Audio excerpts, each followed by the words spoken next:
Olá, tudo bem? Hoje é terça-feira, 8 de maio e está no ar o Conexão TV Unicinos.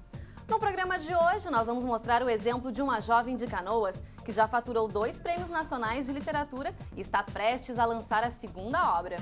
No estúdio, a gente, claro, vai conversar sobre esse assunto e vamos estar também na internet contando com a sua contribuição e trocando uma ideia com os espectadores pelas redes sociais, e-mail e pelo nosso site. No Conexão você confere ainda um projeto de Novo Hamburgo que oferece à população exercícios físicos com acompanhamento profissional. E não esqueça de conferir os detalhes da previsão do tempo. O Conexão TV Unicinos está no ar.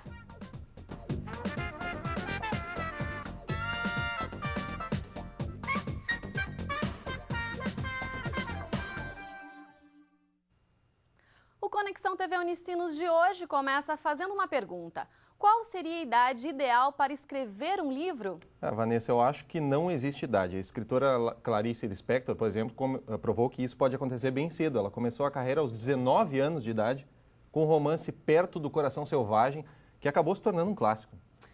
Chico, e nos tempos de hoje também existem jovens que se interessam pela escrita e resolvem arriscar e mergulhar no mundo da literatura. Um exemplo é a escritora canoense Luísa Geisler, que publicou o primeiro livro aos 19 anos. E agora, aos 20, está prestes a lançar mais uma obra. E eu mostro para você. Ele era uma mudança dos caras que me ouviam só quando eu fazia piadinha. Eu gostava dos lugares, dos filmes, das pessoas, tão novas, curiosas, desafiadoras. Este trecho faz parte do primeiro livro de Luísa, Contos de Mentira, que explora o comportamento humano em 17 histórias. A linguagem ágil e precisa foram características determinantes para que ela vencesse o Prêmio Sesc de Literatura na edição 2010-2011. Foi uma emoção bem legal, porque é um reconhecimento muito grande, justamente, porque tu, como escritor iniciante, tu questiona muito o teu trabalho, a validade do teu trabalho. Porque tu tem bilhares de escritores hoje, cada vez mais, e então tu te pergunta até onde eu tô trazendo alguma coisa importante para a literatura hoje. Em 2012, Luísa repetiu o feito. Venceu novamente o prêmio, mas desta vez na categoria Romance, em que concorreu com outros 430 inscritos. O resultado será a publicação do livro Quiçá, que mostra a relação entre 2 adolescentes e questiona se a influência de um sobre o outro é realmente ruim. Mas antes de iniciar a própria jornada como escritora, Luísa já apreciava a literatura. Desde pequena eu ia na feira do livro com meu pai, daí eu ia lá, futricava nos livros, daí eu pegava e chegava em casa e eu queria escrever meus livros também, sabe? Pegando e fazendo figuras enormes, então para mim sempre foi uma coisa muito natural tu ser um leitor e tu escrever. Comecei lendo livro de adolescente, comecei lendo Diário de Princesa, que mais? Diário de Princesa, Harry Potter, Senhor dos Anéis, essas coisas que todo adolescente lê. E até hoje é assim. Ela costuma ler pelo menos um livro por mês. Parte dessa influência vem da família. O pai Jorge, que é professor na Unicinos, publicou obras sobre motivação e comunicação. E a mãe Hilda escreveu um livro sobre autoajuda. Ela soube aproveitar essa oportunidade, se encantou com o mundo da leitura e para ela, assim, eu olho de fora e vejo que ela percebe um mundo como muito com limites muito flexíveis, muito amplos. E escrever, eu imagino que seja uma forma dela dar limite para essa coisa ilimitada que é a vida, né? A rotina de Luísa é intensa. Ela faz 2 cursos universitários, de Relações Internacionais e de Ciências Sociais. E mesmo assim, encontra tempo para continuar se dedicando à literatura. Tanto que ela já trabalha em um novo projeto, um livro que traz reflexões sobre os brasileiros que vão trabalhar no exterior. São várias reflexões que eu acho legais trazer, mas é um livro que está muito em planejamento, que falta um pouco ainda. Uma das fontes exploradas na nova obra será o irmão Vitor, que já teve uma experiência no exterior. A gente vê uma maturidade nela que não é comum na cidade e ela consegue expor isso muito bem nos livros, de uma forma muito clara, assim, muito interessante de ler. E é uma maturidade que eu não vejo em pessoas mais velhas e em mim também às vezes. Para o futuro, Luísa garante, quer conciliar a carreira com a vida de escritora e ter sempre a companhia das palavras e dos livros. O incentivo ela já tem. É uma coisa muito... Tu tá no caminho certo, sabe? Que diz algo, vai em frente porque tu tá fazendo alguma coisa legal.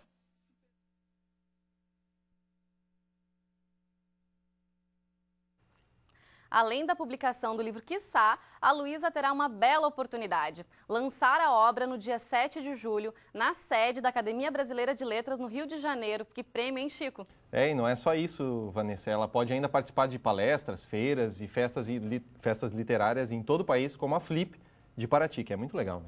Outras informações no endereço luisageisler.com/blog. E pessoas como a Luísa, Chico, ajudam a aumentar a lista de jovens interessados pela leitura, não é isso? Vanessa, jovens como a Luísa estão entre os que mais leem no país. Em uma pesquisa que eu fiz aqui na internet, eu vi que existe um estudo recente chamado Retratos da Leitura no País, do Instituto Pro Livro, que afirma que dos 5 anos de idade até os 24, o índice de leitores é sempre superior ao de não leitores.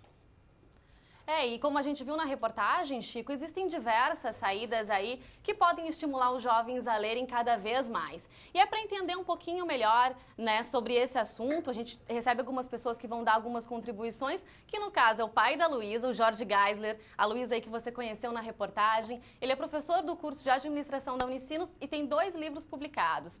Também com a gente a Thaís Odelli, ela é estudante de jornalismo da Unicinos e leitora assídua, né? Isso, Thaís? Só em 2012 ela já leu 19 obras, não é mesmo? E também com a gente, a professora Sinara Garcia dos Santos. Ela é professora da Escola Municipal Anita Lídia Wingert, de Sapiranga, e ela desenvolve um projeto significativo no desenvolvimento da leitura. Olá, sejam todos bem-vindos. Obrigado. Jorge, para a gente começar, que bacana essa história da Luísa, né? Como é que foi para ti, como pai, receber a primeira premiação e agora a segunda, né, que foi anunciada em abril? Comovente. A Luísa é um orgulho assim permanente. A emoção assim da gente estar acompanhando a carreira dela, acompanhando a vida dela como escritora é um desafio, porque ela saiu de menina, crescendo, se transformando hoje numa mulher. Ela também é colunista da revista Capricho. E a Luísa sempre teve esse modelo assim, de leitura. Casualmente, ela nasceu em 91. Foi o ano que eu comecei a lecionar aqui na universidade. E eu vinha muito à biblioteca, tinha que pesquisar, trabalhar aqui. E a Luísa, um dos passeios favoritos dela era ser uma espécie assim, de rato de biblioteca. Ela adorava ficar lá quietinha, pequenininha e já gostava de vir para a biblioteca, né? Feira do Livro, ela adorava a Feira do Livro, ficar lendo, e presente dela na Feira do Livro, né? Interessante. Então, E Vanessa, como tu disse na reportagem, a Luísa concorreu com outros 430 romances nessa edição do prêmio. E eu acabei de ver aqui que na edição anterior, as 2 categorias, que são contos e romances, foram inscritas 1.142 obras. Não é pouca coisa, imagina, né? Jorge, imagina. tu acha que a influência que a Luísa teve em casa foi fator determinante para que ela desenvolvesse o gosto pela leitura e também pela escrita, né? acredito que sim, com certeza. A Luísa sempre enxergou, nós, como família, enxergamos a leitura como uma coisa necessária. O recurso verbal, ele vem da leitura e nós estimulávamos isso, né? Até mesmo o fato do senhor ter obras publicadas. Sim. Né? A mãe da Luísa também tem uma obra publicada. E, Thaís, eu quero saber de ti, como é que foi o teu início, o teu incentivo? Ele veio de casa também? Foi próprio? Como é que foi? Acho que foi mais próprio, porque em casa meus pais eles sempre incentivaram os estudos, mas eles não são leitores, então não teve essa visão de ver os pais lendo e de acabar pegando o hábito através deles. E a escola também não incentivava tanto, então veio mais de fora. Tá legal. E, professora Sinara, o que a senhora acha que é essencial para estimular cada vez mais que as crianças leiam? Que se mostre o prazer de ler, né? O prazer, o gosto pela leitura, de fazer a criança compreender que aquilo é para ela, né? É para ela, é para o futuro, para criar um mundo interior, né? Muito mais bonito do que às vezes ela tem no mundo lá fora. Mas esse conhecimento ele tem que surgir também a partir de casa, como a gente viu aqui o exemplo do Jorge. No caso da Thaís, ela comentou que na escola dela esse estímulo não existia tanto. Quer dizer, as escolas elas têm um papel fundamental. Eu acho que a escola precisa ter essa visão, porque às vezes na escola, né, em casa, como a Thaís falou, não se tem. Então, a escola, eu acho que tem esse papel fundamental nos dias de hoje, de estar abrindo possibilidades para as crianças poderem escolher o que vão ler e poderem ter todo esse conhecimento de mundo, né? Sinara, a Unesco tem umas regrinhas aqui que são 3 fatores necessários para que existam leitores no país. Então, eles dizem assim, o livro deve estar no imaginário do país, É preciso que existam famílias de leitores, como as que a gente viu agora, né? E a escola deve saber formar leitores. Na escola, muitas vezes, o adolescente e a criança, elas vão perdendo o interesse pela leitura. Tem aquela história do pai e da mãe lerem para as crianças e tal, e na escola, muitas vezes, começa a perder isso. Tu acha que é um erro no currículo das escolas mesmo? O problema é na escola? Eu acho que o problema não é no currículo. Eu acho que o problema é a visão do professor. O professor tem que ter a consciência de que isso é ultramente necessário, né? O professor precisa saber e entender, ele precisa primeiro ser leitor.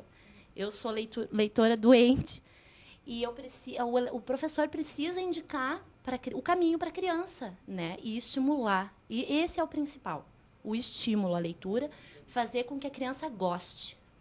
Certo. Jorge, tem uma pequena pergunta aqui, tem alguns dados da Unesco também, agora bem recentes, de março, relacionados a países com a língua latina. Diz que no Brasil existe um percentual de 50% de não leitores, comparados, por exemplo, com 34% do Uruguai e só 10% da Espanha. E esse mesmo estudo aponta que 36% dos brasileiros só leem por necessidade. O senhor acha que... O senhor percebe isso entre os estudantes, por exemplo, que o estudante só lê porque precisa ler para uma cadeira, alguma coisa assim do tipo? Tranquilo.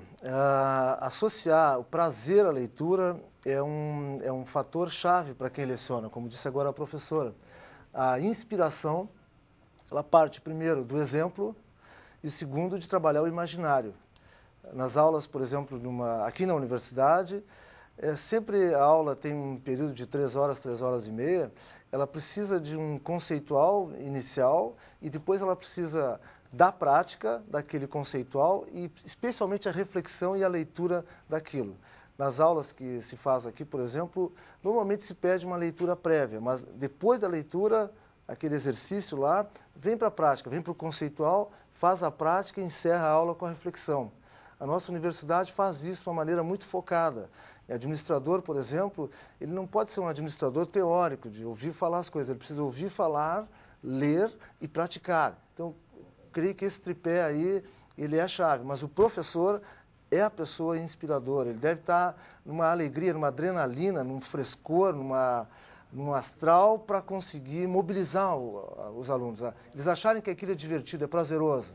Eu sinto isso. Tá legal, depois eu vou querer saber mais detalhes. Eu sei que a Thaís também consegue conciliar aí bem a universidade, namorado, o trabalho e também as leituras que ela tem tanto gosto, Sério? né?